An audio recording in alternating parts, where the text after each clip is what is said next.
Fala galera, tudo bem com vocês?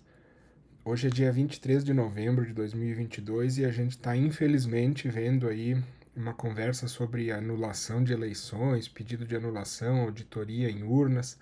E o que está acontecendo é que o pessoal, na verdade, não tem fundamento para isso, mas está plantando uma dúvida. E eu percebo que se as pessoas tentam explicar ou falar sobre isso, é uma coisa muito técnica e acabam não conseguindo. Então, o intuito desse vídeo aqui é tentar explicar de um jeito mais simples o que está acontecendo e por que não faz sentido, como que funciona uma auditoria, enfim, vamos lá. A primeira coisa é o conceito de auditoria. O que é uma auditoria? É uma fiscalização onde especialistas naquele assunto vão examinar algo, um sistema, para ver se ele cumpre todos os objetivos. Então eles vão lá e definem, bom, nós vamos olhar tudo isso aqui que está acontecendo e ver se isso aqui está de acordo. Aí qual é que é o primeiro porém de uma auditoria? Chama-se conflito de interesses. O que é isso? Se alguém for auditar alguma coisa, um sistema, alguma coisa, e o resultado dessa auditoria, tanto faz se for positivo ou negativo, beneficiar de alguma forma a pessoa que está auditando, isso chama-se conflito de interesses. Ou seja, mesmo que eu contrate alguém, se eu contratar alguém e eu explicar para ele o que eu preciso como resultado, isso aí está errado.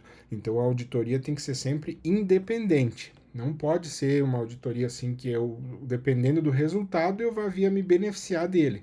Aí já dá um problema, porque aí a gente pode entrar nas tecnicalidades. E para explicar as tecnicalidades, é importante explicar como funcionam as entregas de uma auditoria. Existem três principais entregas: a não conformidade maior, a não conformidade menor e a observação. O que é isso? A não conformidade maior é quando algo está não conforme, obviamente, e quebra o objetivo do sistema. Aquilo que o sistema tem que entregar não é entregue por causa daquela não conformidade. Ela é importante, séria e ela deve parar realmente o que está acontecendo. Uma não conformidade menor é aquela que não chega a quebrar o objetivo do sistema, mas ainda está não conforme. Então, essa aí, normalmente, quando acontece, o pessoal tem tempo para resolver, pode ser resolvido até a próxima auditoria, não precisa parar, pode manter o andamento, mas tem que deixar muito claro, foi encontrado isso, está não conforme, tem que ser resolvido. Essa é a não conformidade menor. E a observação não é uma não conformidade, é simplesmente um ponto que os especialistas, os auditores que fizeram a auditoria, perceberam que valia a pena eles escreverem lá no relatório final. Olha, notei isso, percebi isso, mas não é uma não conformidade e nem quebra o objetivo do sistema, simplesmente algo que vale a pena escrever no relatório, vale a pena apontar, né, por algum motivo que o auditor decidiu. Dito isso, vamos partir para um exemplo que eu peguei e desenhei aqui para ficar bem claro. Vamos imaginar que a gente tem uma empresa, uma fábrica, que fabrica qualquer produto, imaginem aí na cabeça de vocês, e esse produto precisa ser medido para que ele possa ser entregue dentro de uma especificação.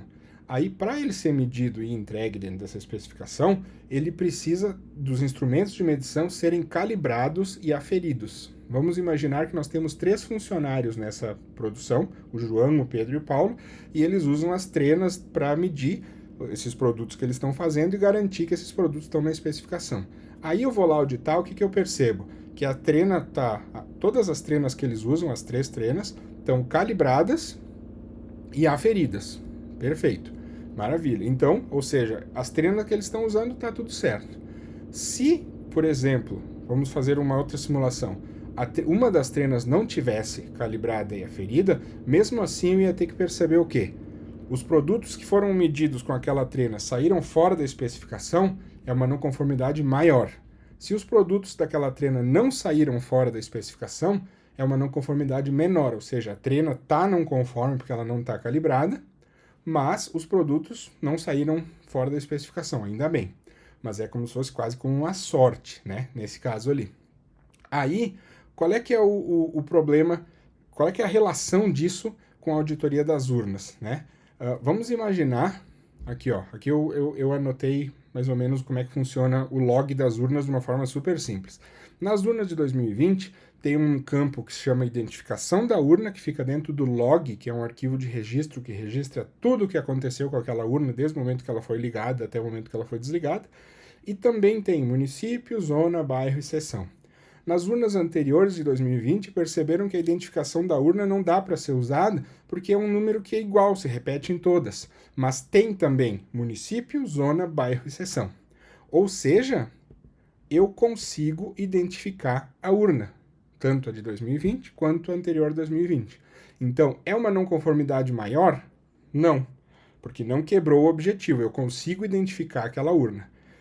É uma não conformidade menor, que é algo que está não conforme, mas mesmo assim não quebra o objetivo? Também não, porque eu consigo identificar a urna. É uma observação? Eu colocaria como uma observação, se eu fosse o auditor, se fosse o contrário. Se as urnas anteriores tivessem com os dois modos de identificação e a urna atual tivesse só um. Ou seja, tivesse piorado, vamos dizer assim. Eu tinha dois jeitos de identificar e agora tenho só um. Aí eu botaria uma observação. Como eu tinha um jeito de identificar e agora eu tenho dois, eu boto como uma melhoria. Então, para mim, não é nem uma observação. E como que o pedido de anulação das urnas não faz nenhum sentido, baseado nessa explicação que eu dei para vocês? Imaginem se naquele caso da trena, alguém que fosse auditar percebesse que a trena não está identificada. Vamos voltar para aqueles slides aqui, ó. Esses aqui, ó. Vamos imaginar que essas trenas elas tivessem calibradas, aferidas, tudo certinho, só que não tivesse identificação. Então eu não sei qual é a trena do João, qual é a trena do Pedro, qual é a trena do Paulo, mas todos usam as trenas que estão lá e todas estão aferidas.